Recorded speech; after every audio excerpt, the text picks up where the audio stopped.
She always said she couldn't get pregnant. It was one of those things I had to accept early on in our marriage, even though I wanted kids. Bella made it clear doctors had told her it just wasn't possible. Something about her body not being able to carry a child, some medical condition she could never explain in detail, just enough to make it sound tragic. She would take my hand, look into my eyes, and whisper how sorry she was. "You deserve to be a father, Leo. I wish I could give that to you." It was always said with such sadness that I never questioned it, and I loved her. Or at least, I loved the version of her that I thought was real, that we had been together for 7 years. 7 years of believing that fate had robbed us of children. 7 years of accepting that it would always just be the two of us. Bella wasn't perfect, she could be manipulative, she loved attention, and she always knew exactly how to twist situations to her advantage, but I thought she was devoted to me. I thought her little lies were harmless, that I should have known better. The first signs of trouble weren't obvious. At least, not at first. She started dressing differently. Wearing perfume even when she wasn't going anywhere. I'd wake up in the middle of the night and find her downstairs, texting someone, the glow of her phone lighting up her face. When I asked about it, she'd laugh, say it was just her sister or a friend from work. I didn't push. I never did. Then came the sex. Or rather, the lack of it. Bella had always been passionate, but suddenly, she wasn't in the mood anymore. She was tired, stressed, not feeling well. Always an excuse. "It's not you, Leo," she said one night, running her fingers through my hair. "I just feel off lately. Hormones or something." Hormones. I didn't know how ironic that word would become, that I had no idea that my entire life was about to come crashing down. It started like any other night. Bella was already in bed, curled up with her phone, scrolling through whatever kept her attention these days. I kissed her goodnight, told her I loved her, and she murmured it back without looking up. It had become routine, her distracted, distant responses, the way she barely seemed present anymore. I told myself it was just a phase, that every couple goes through rough patches. The next morning, I got up early. Bella was still asleep, wrapped in the blankets, her hair spilling over the pillow like she didn't have a single worry in the world. I didn't wake her.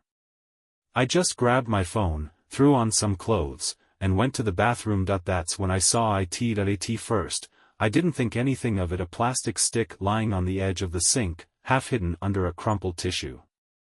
I reached for it absently, thinking it was just one of her makeup tools or something she'd left behind from the night before. Then I saw the 2 lines, positive. I just stood there, holding it in my hands, my mind struggling to catch up with what I was seeing. Pregnant, pregnant, the word kept ringing in my head, louder each time. My hands tightened around the test, my breath coming in short, uneven bursts. This had to be a mistake. Bella couldn't get pregnant. She had told me doctors had told her it was impossible. So how was this here, unless, a sick feeling crept into my stomach, clawing its way up to my chest, unless it wasn't mine. The realization hit me like a truck. I felt my knees go weak, my entire body tensing as if bracing for an impact that had already happened. I swallowed hard, forcing myself to think rationally. Maybe she had just taken it for fun. Some women did that, right? Just to reassure themselves. Maybe it was an old one from years ago that she'd kept and forgotten about, but I knew better. I looked over my shoulder, back at the bedroom where she still slept soundly, oblivious to the storm that had just ripped through me. My wife. The woman who had spent years telling me we could never have children. The woman who had spent months pulling away from me, the woman who was pregnant with another man's baby. My hands shook as I set the test down, carefully, as if it might explode. I needed answers. And I needed them now. I stood there for what felt like hours, staring at that test, my mind spinning in a million directions but landing in the same place every time. This wasn't mine. It couldn't be. Bella had told me for years that she couldn't get pregnant, and now here was proof that she could. Proof that she had been lying. Proof that someone else had given her what she told me was impossible. I clenched my jaw, forcing myself to breathe. I had two options: walk away, pretend I never saw it, let her continue whatever twisted game she was playing, or wake her up and demand the truth. That I chose the second option. That I walked into the bedroom, the pregnancy test clutched in my fist. She was still asleep, her face calm, peaceful, completely unaware that her world was about to shatter. I didn't bother being gentle. I grabbed the edge of the blanket and yanked it off her. Bella. My voice was low, steady, but I could hear the anger behind it. She groaned, rolling onto her side, annoyed more than anything. Leo, what the hell? I held up the test. Explain this. Her eyes blinked open slowly, adjusting to the light. And then she saw it. Her face went still, too still.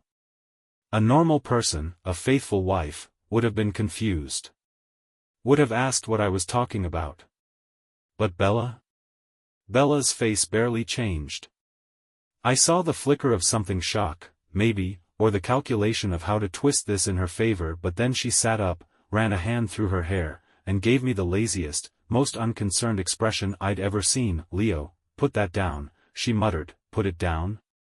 I repeated, barely recognizing my own voice. You told me you couldn't get pregnant, Bella. For years. You cried about it. You made me accept it. And now I find this?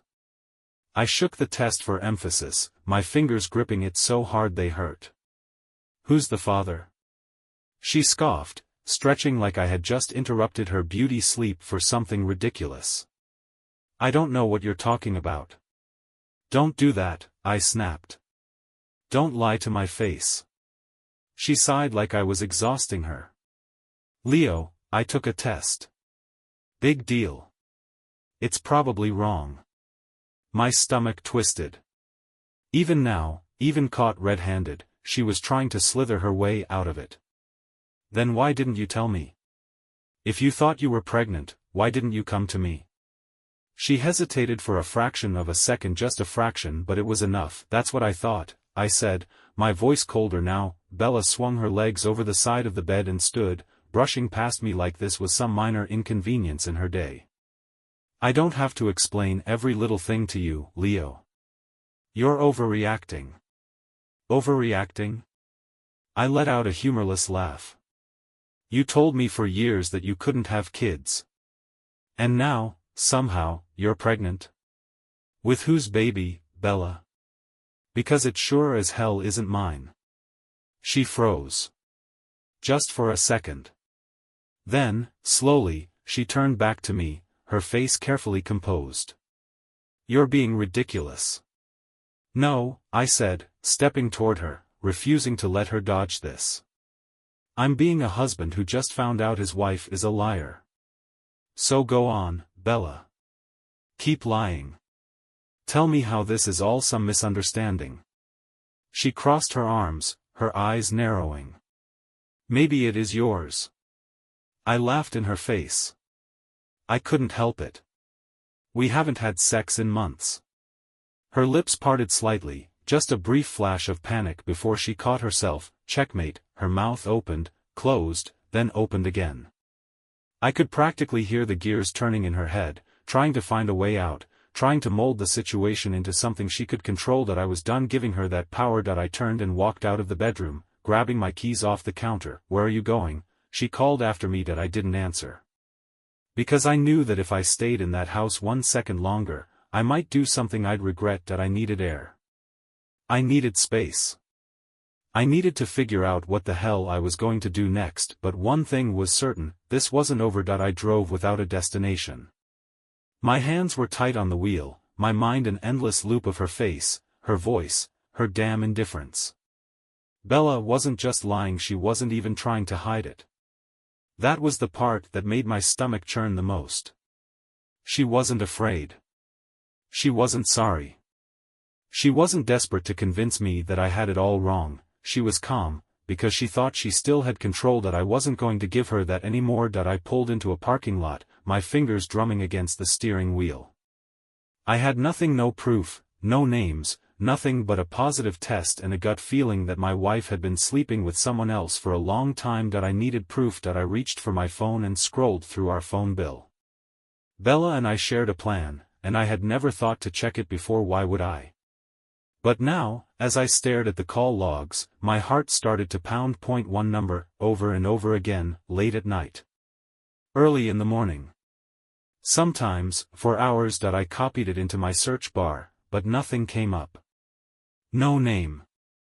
No business. Just a random, unidentified number. I clenched my jaw. Who the hell was she talking to? I could have called it.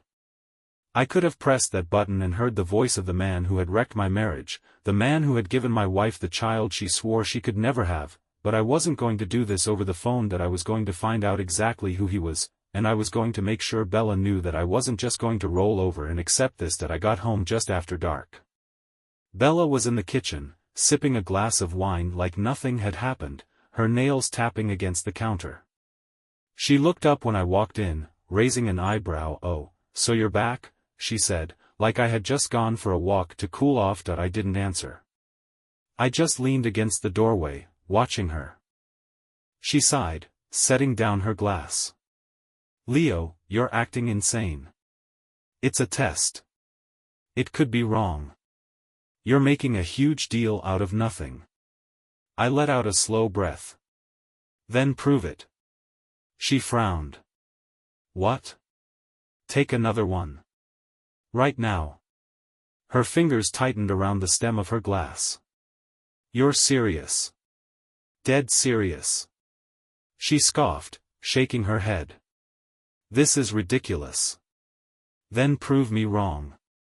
Silence. She didn't move. Didn't rush to grab another test. Didn't even argue. I let the tension hang between us before I pulled out my phone and held up the number. "Who is this?" Her face barely changed, but I caught it that split-second flicker of panic before she masked it. "Just a friend," she said, too casually. "A friend," I repeated. "Leo, you're embarrassing yourself." She turned away, swirling the wine in her glass. I clenched my jaw. She wasn't going to give me the truth willingly. Fine. I was going to get it myself. I walked past her, grabbed my laptop, and sat down at the dining table. I had already started searching before she even realized what I was doing. "What are you doing?" she asked, her voice sharper now. "Finding out exactly who your friend is," I said, not looking up. Bella didn't move for a second. Then, suddenly, she was in front of me, slamming the laptop shut. "That's enough." I leaned back slowly, my eyes locked onto hers, and for the first time, I saw it. Fear, real, genuine fear, not guilt, not regret, fear, because she knew the truth was coming for her and nothing was going to stop it now. She stood over me, her hands pressed against the laptop like she could physically keep the truth from escaping. Her face was tight, her breathing uneven. This wasn't confidence anymore. This was panic. "Leo, stop," she said, her voice quieter now, measured, but not quite in control. I didn't stop. I leaned back in my chair, studying her. "Why? If it's nothing, if I'm the one overreacting, why do you care if I look up this number?" She swallowed. "Because it's an invasion of privacy." "My friends have nothing to do with your friends," I repeated, letting the weight of the word settle between us. "Friends who call you in the middle of the night? Friends who text you first thing in the morning? Friends who apparently got you pregnant?" Her jaw tightened. I could see her scrambling, trying to dig her way out of this mess. But I wasn't letting her. Not this time. "Take another test," I said again, voice steady. "Right now." Her lips parted, but no words came out. Then, she did what she always did when she was cornered. She laughed. It was light, almost amused, as if the situation was too ridiculous for her to even entertain.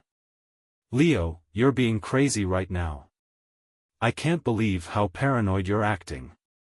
She shook her head, running a hand through her hair. "You really think I'd do this to you? After everything?"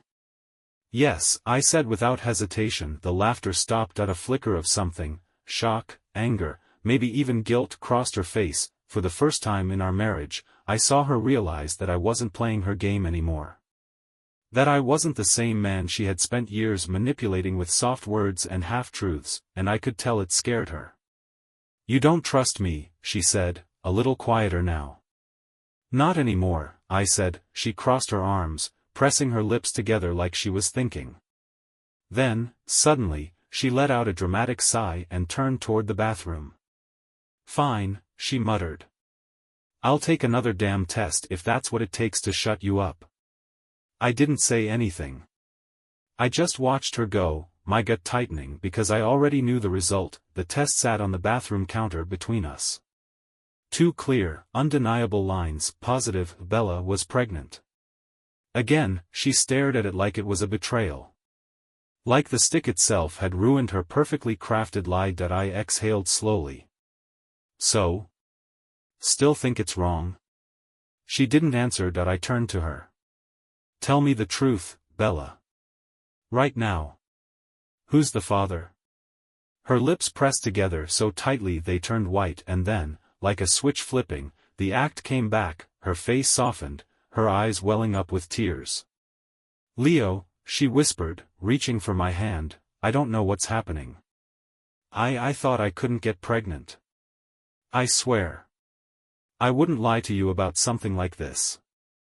I yanked my hand away like her touch burned me. "You are lying. And you're not even good at it anymore."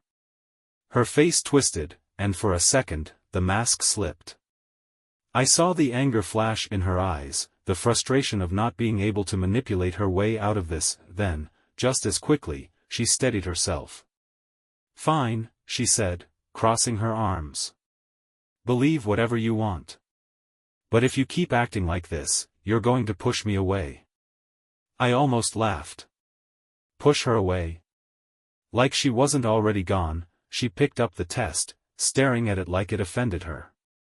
Then, with a quick movement, she threw it into the trash. "I need time to think," she said, brushing past me toward the bedroom. I didn't follow.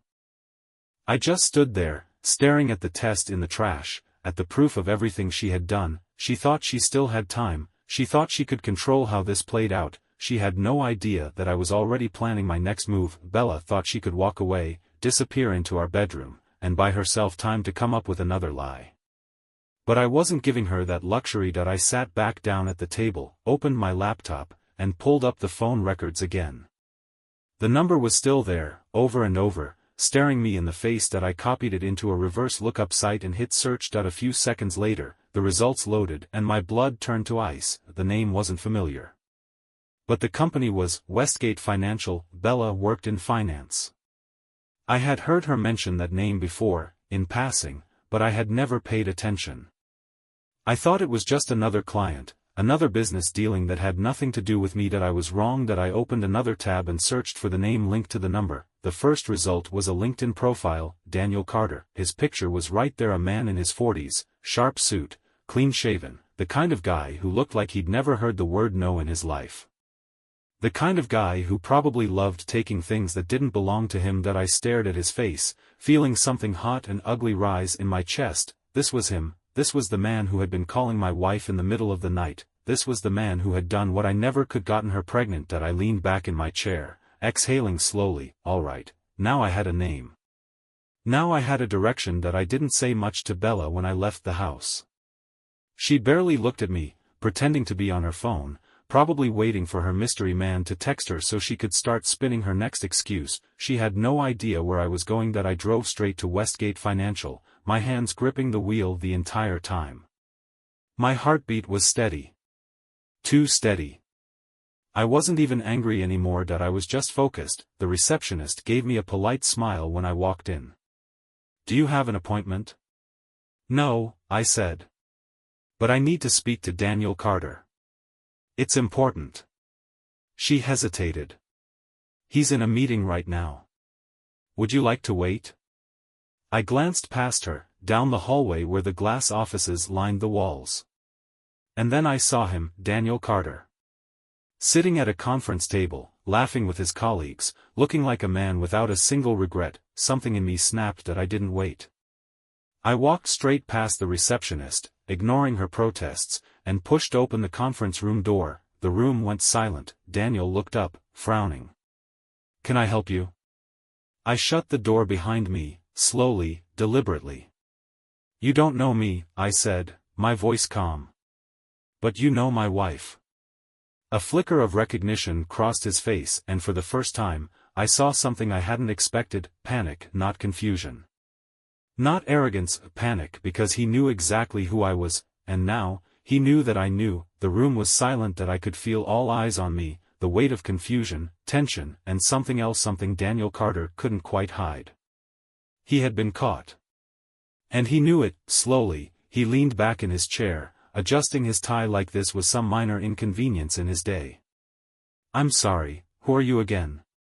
I didn't blink. "Leo. Bella's husband." There it was. The briefest flicker in his eyes, like he had been sucker-punched but was trying to hide it. He recovered quickly, clearing his throat. "I think you have the wrong idea." I stepped forward. "Do I?" His colleagues were shifting in their seats, glancing at each other, sensing that something wasn't right. But Daniel didn't look at them. His eyes were locked on mine, calculating, trying to decide what angle to play. "I don't know what Bella's told you," he said smoothly, "but I didn't hear this from her." My voice was cold. I tossed my phone onto the table, the screen open to the phone records. "That's your number, isn't it?" Daniel hesitated. Just for a second, then, with an irritatingly casual shrug, he leaned forward and folded his hands. "All right," he admitted.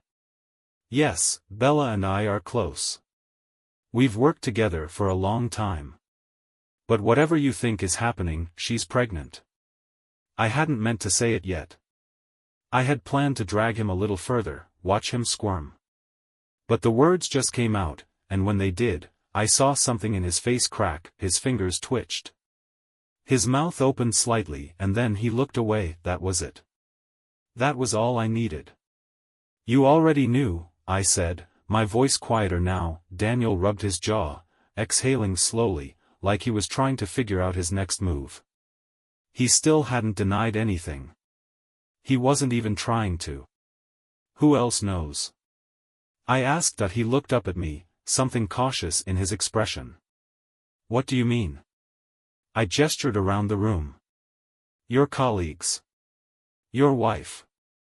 The color drained from his face. Bingo. A nervous cough came from somewhere behind him. Someone shifted in their seat. And just like that, I knew. They all knew. I let out a low chuckle. "Wow," I muttered, shaking my head.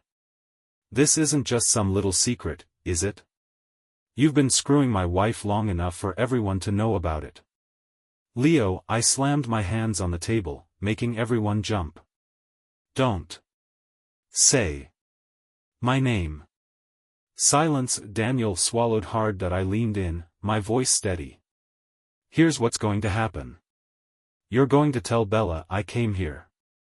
You're going to admit what you've been doing. And then," I exhaled, shaking my head, "then I'm going to decide what to do with the both of you." His jaw tightened. "And if I don't?" I smiled. "Then I tell your wife." His face went pale. I grabbed my phone, turned, and walked out. I didn't look back, because I already knew this was just the beginning. I walked out of that office with fire in my veins.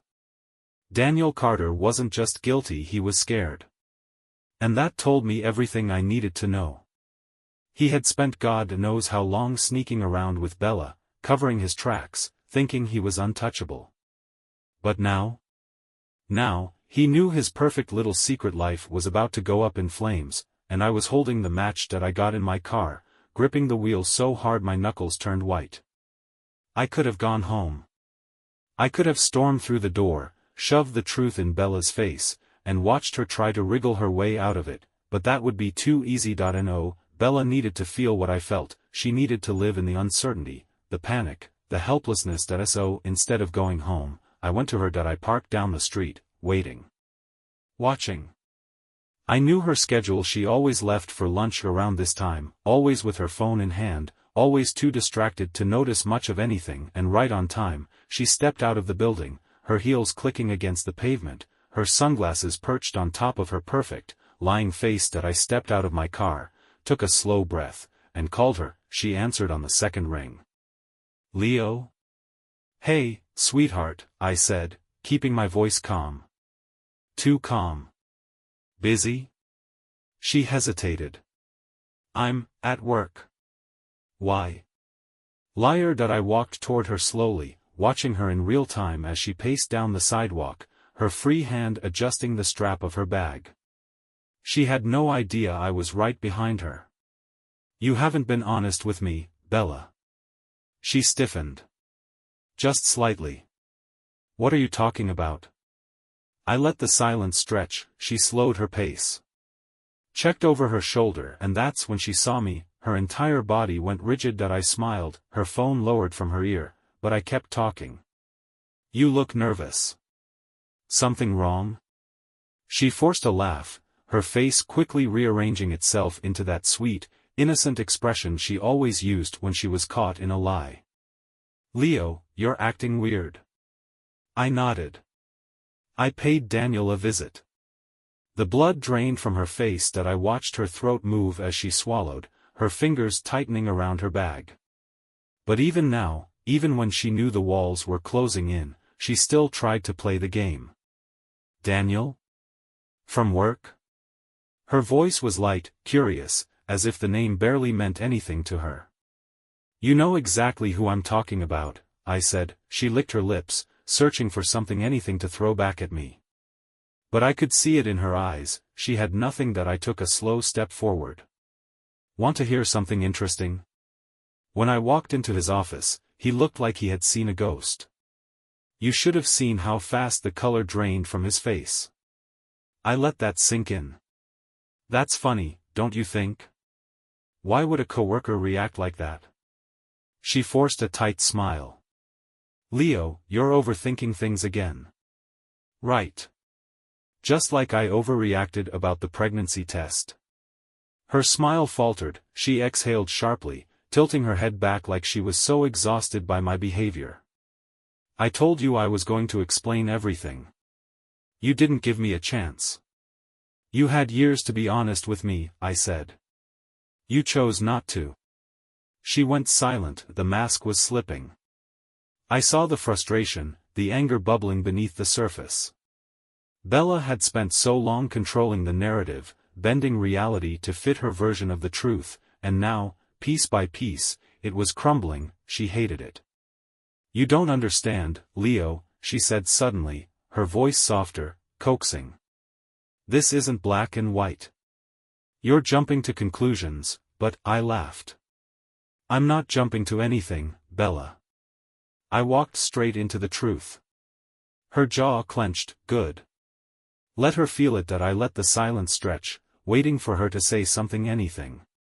But she just stood there, fuming, her hands gripping her bag so tightly her knuckles went pale. I stepped closer, lowering my voice. How long? She didn't answer. How long, Bella? Still nothing. I smiled, shaking my head. You know what? It doesn't matter. I pulled my phone from my pocket. Because I'm going to make sure you never get the chance to lie to me again. She stiffened. What do you mean? I turned the screen toward her, showing her the open contact page, Daniel Carter's wife. Her face drained of all color. You tell me the truth, I said, my voice steady, or she finds out everything. Bella's breath hitched. For the first time since this started, she looked genuinely afraid, and I loved it. Bella's eyes darted between me and my phone, her breath shallow. For the first time, she had no control. No way to twist this. No way out, Leo, she started, voice trembling. Let's talk about this. No more talking, I cut in. You've done enough of that. She swallowed hard, her body tense. Please. Don't call her. I tilted my head. Then tell me the truth. Her lips parted, then closed. She knew I had her. She knew that one wrong move and Daniel's entire world would burn, and so would hers. Her shoulders dropped. Defeated. 5 months, she whispered. My stomach twisted. 5 months. While she was lying to my face, while she was pulling away, while I was blaming myself for our cold, distant marriage, she was with him. I nodded slowly, taking it in. Letting it hurt, then I turned the screen back toward her. Now tell me why. Bella's lips parted, but no words came out. She looked at my phone, then back at me, trapped. Why, Bella? I repeated, voice calm but firm. Her eyes darted around, searching for a way out, but there wasn't one. Finally, she sighed, shoulders slumping. Daniel, he gives me things you don't, she muttered. I clenched my jaw. Like what? Money? Attention? She swallowed. Excitement. Power. I exhaled slowly, shaking my head. So our marriage wasn't enough? Her silence was my answer. Something in me hardened. You know what's funny? You lied about not being able to have kids. But you didn't just cheat, you had his baby. You chose to destroy everything we built. She flinched. I didn't mean, but you did, I cut in. You did mean it. Every text, every secret meeting, every time you looked me in the eye and swore you loved me. It was all a lie. She blinked rapidly, like she might cry, but I wasn't falling for it. Not this time. I turned my phone screen toward her again. Last chance, Bella. Tell me everything. And finally, she did. Bella exhaled shakily, eyes darting between me and the phone in my hand. She knew there was no way out. No carefully crafted lie would fix this. No fake tears would undo what she'd done. So she gave up. I never wanted this life, Leo, she whispered. I scoffed. This life? You mean our life? She nodded, her expression hardening. I love control. I love feeling like I have power over everything. And with you, it was stable, it was safe, but it wasn't enough. My hands clenched into fists. So you strung me along? Made me believe you couldn't have kids while you were screwing around with him? She swallowed hard. I didn't plan to get pregnant, okay? It just happened.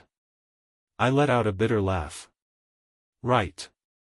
A mistake. Except you lied for years about not being able to have kids. Why, Bella? She finally looked me in the eye. Because if we had kids, you'd have something I couldn't control. And I wasn't ready for that. The truth hit me like a punch to the gut. She never wanted a family with me. She never saw me as her future. I was just a convenient something to fall back on while she chased the thrill of her double life. I took a deep breath, nodding to myself. All right. Now I know exactly who you are. I turned, heading for the door. Where are you going? She asked, panic creeping into her voice. I glanced over my shoulder. To make sure you lose everything. And this time, I meant it. Bella lunged forward, grabbing my wrist. Her grip was tight, desperate. Leo, wait, she pleaded. You don't have to do this. I turned slowly, staring at her hand on me. You don't get to beg now, I said, shaking her off. Her breath hitched, her eyes wide. For the first time, she looked genuinely afraid. I can fix this, she whispered. You don't have to ruin everything. I let out a bitter chuckle. I don't have to ruin everything. Bella, you did that yourself. Her lips trembled, but I wasn't falling for it. Not this time. I held up my phone. You've been lying to me for years. You controlled everything, our marriage, my hopes, my future. But now? Now, I'm the one in control. She swallowed hard. Leo, please. I stepped closer, lowering my voice. You have hours, Bella. Hours before I tell Daniel's wife. Hours before I file for divorce. Hours before I make sure everyone knows what kind of woman you really are. Her face twisted in horror. You wouldn't, I smirked. Watch me. Then I walked out the door, leaving her standing there, breathless, helpless, and for the first time in years, I felt free that I didn't look back. Bella had spent years weaving her lies, years controlling every part of our marriage, years making me believe I was the problem. But now? The truth was out.